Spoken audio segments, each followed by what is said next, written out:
This is not a special road. This is not a rare situation. This is normal life. The bus stops suddenly.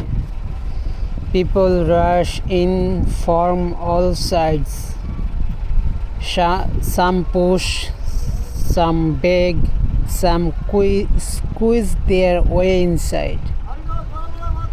Nobody complains because complaining does not change reality.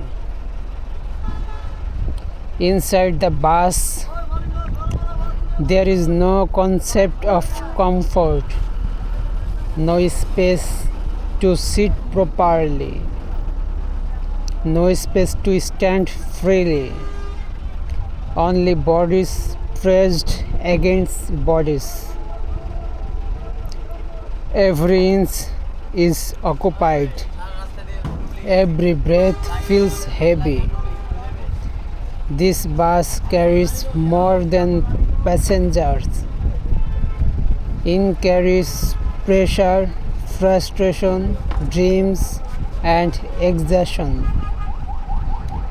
The road outside is just as crowded.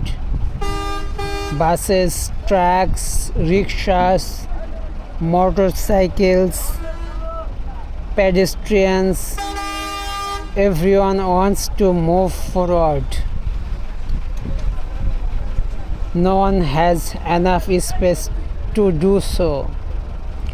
Traffic lights exist, but rules feel optional.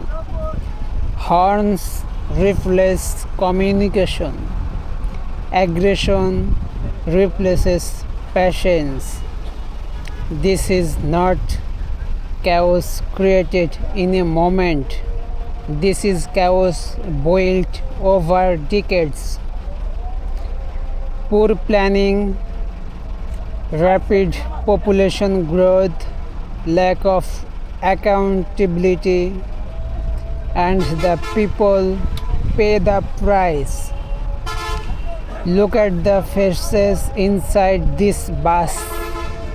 Most of them are silent, not because they are calm, not because they are tired of fighting the same battle every day. A man holds the overhead bar tightly. His hands are rough, years of labor visible in his skin. He might be a construction worker.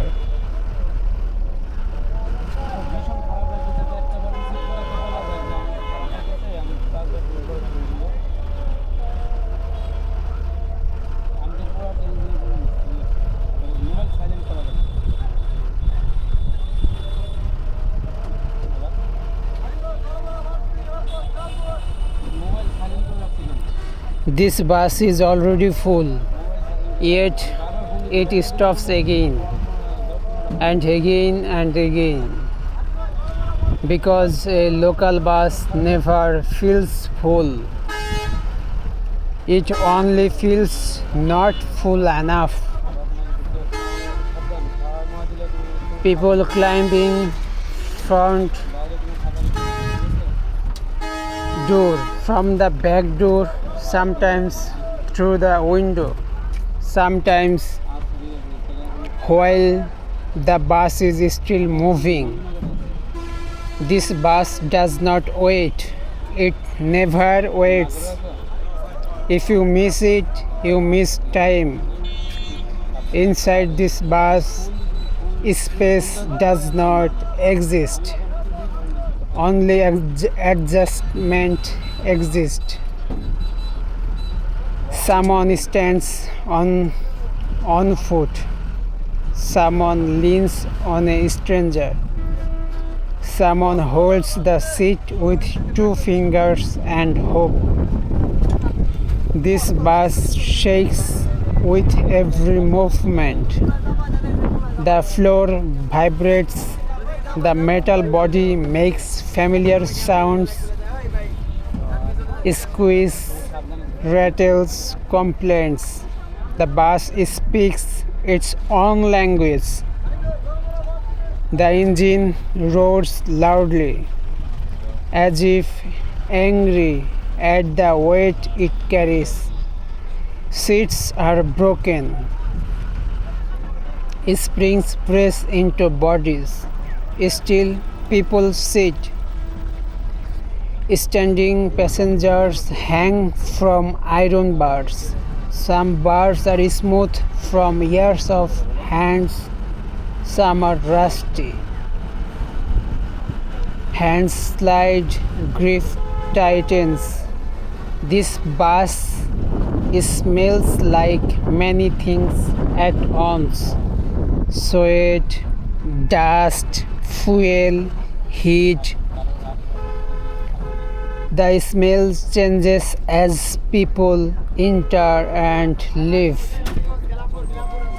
but it never disappears.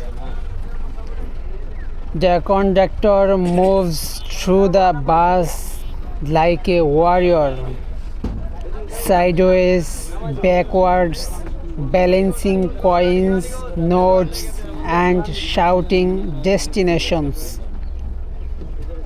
He knows every bump, every sudden break.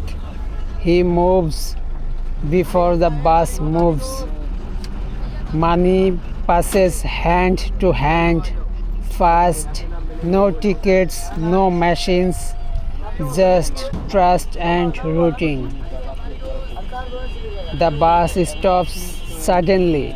Bodies lean forward together like waves hitting a wall. Someone almost falls. Someone grabs his shoulder. No apology, no anger. Everyone understands. This is how buses behave. The driver presses the horn repeatedly, long, short, aggressive. The horn is not a warning, it is frustration. This bus competes with other buses, not for speed, for passengers. If another bus stops first, this bus loses. So it rushes, stops hard, starts fast. Comfort is not part of the journey. The doors stays open. Wind rushes in. Dust enters freely. People near the door hold tight. One mistake and the road is waiting. This bus carries people standing on the stairs, on the edge, on nothing. Yet they trust it.